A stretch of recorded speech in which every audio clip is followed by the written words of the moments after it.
ഇന്ന് നമുക്കൊരു egg roast ഉണ്ടാക്കാം. ഒരു 6 പേർക്കൊക്കെ സെർവ് ചെയ്യാനുള്ള ക്വാണ്ടിറ്റിയാണ് പറയുന്നത്. ആദ്യം വേണ്ടത് ഒരു 8 വെളുത്തുള്ളിയും ഒരു 1.5 ഇഞ്ച് നീളമുള്ള ഇഞ്ചിയും ജസ്റ്റ് ഒന്ന് ക്രഷ് ചെയ്തെടുക്കുക. ഒരു 3 വലിയ ഉള്ളി ചെറുതായിട്ട് ചോപ്പ് ചെയ്തെടുക്കുക. ഒരു പച്ചമുളക് വട്ടത്തിൽ അരിഞ്ഞെടുക്കുക. പിന്നെ ഒരു 2 തക്കാളി, നല്ല പഴുത്ത തക്കാളി ചെറുതായിട്ട് അരിഞ്ഞെടുക്കുക. പിന്നെ കുറച്ച് കറിവേപ്പിലയും കുറച്ച് മല്ലിച്ചപ്പും വേണം. ഇനി ഒരു അടുപ്പ് കത്തിച്ച് അതിലൊരു പാൻ വെച്ച് ചൂടാക്കുക. ആ പാൻ ചൂടായിട്ട് വരുമ്പോൾ നമുക്ക് കുറച്ച് കോക്കനട്ട് ഓയിൽ ആഡ് ചെയ്യാം. ആ ഓയിൽ ചൂടായിട്ട് വരുമ്പം നമ്മൾ ജസ്റ്റ് ചതച്ച് വെച്ച ജിഞ്ചറും ഗാർലിക്കും അതിലേക്ക് ആഡ് ചെയ്യാം. എന്നിട്ട് അതിൻ്റെ പച്ചമണം മാറി വരുന്നവരെ ഒന്ന് ഇളക്കി കൊടുക്കുക. ഒരുപാട് വെയിറ്റ് ചെയ്താൽ അത് കരിഞ്ഞു പോകും. ആ സ്റ്റേജ് വേണ്ട, ജസ്റ്റ് ഒന്ന് വാടി കിട്ടിയാൽ മതി. ഇനി ഇതിലേക്ക് നമ്മൾ വട്ടത്തിൽ അരിഞ്ഞു വെച്ച പച്ചമുളക് ആഡ് ചെയ്യാം. പച്ചമുളകും ജസ്റ്റ് ഒന്ന് ഇളക്കിയെടുക്കാം. ഇതിലേക്ക് നമുക്ക് 2 തണ്ട് കറിവേപ്പിലയും കൂടെ ആഡ് ചെയ്യാം. അതും നന്നായിട്ട് ഇളക്കി കൊടുക്കാം. ഈ ഒരു സ്റ്റേജിൽ നമ്മൾ അരിഞ്ഞു വെച്ച വലിയ ഉള്ളി ആഡ് ചെയ്യാം.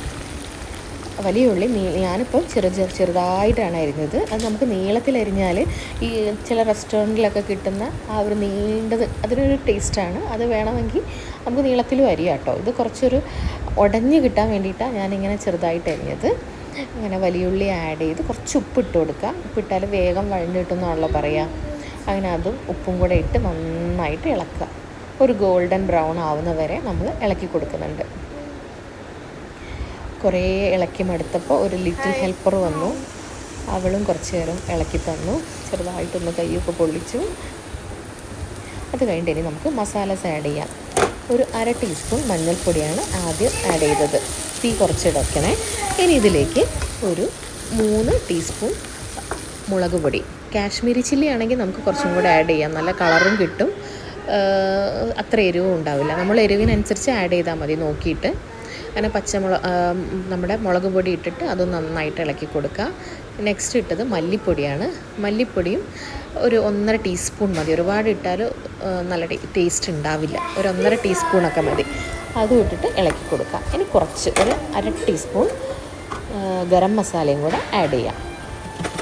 ഈ മസാലയൊക്കെ ഒന്ന് മിക്സ് ചെയ്ത് ഒന്ന് പച്ചമണമൊക്കെ മാറി വരുമ്പോൾ നമുക്ക് നമ്മുടെ ചെറുതായിട്ട് അരിഞ്ഞ് വെച്ച 2 തക്കാളി ഉണ്ടല്ലോ, പഴുത്ത തക്കാളി, അത് ആഡ് ചെയ്ത് കൊടുക്കുക. നന്നായിട്ടൊന്ന് ഉടച്ചു കൊടുത്ത് അതൊന്ന് മിക്സ് ആവാൻ വേണ്ടി അത്രയും ഒന്ന്,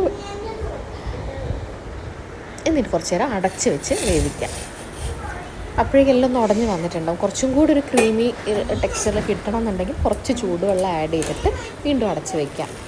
ആ ആഡ് ചെയ്ത വെള്ളം അത്രയും വറ്റിയിട്ട് ഒന്നും കൂടെ കുറുകി വരുന്ന ഈ സ്റ്റേജ്, ഇതാണ് ഞാൻ ഉദ്ദേശിച്ചത്. ഇതിലേക്ക് നമുക്ക് കുറച്ച് കറിവേപ്പില ഇടാം. നമ്മൾ പുഴുങ്ങി വെച്ച മുട്ടയും ആഡ് ചെയ്യാം.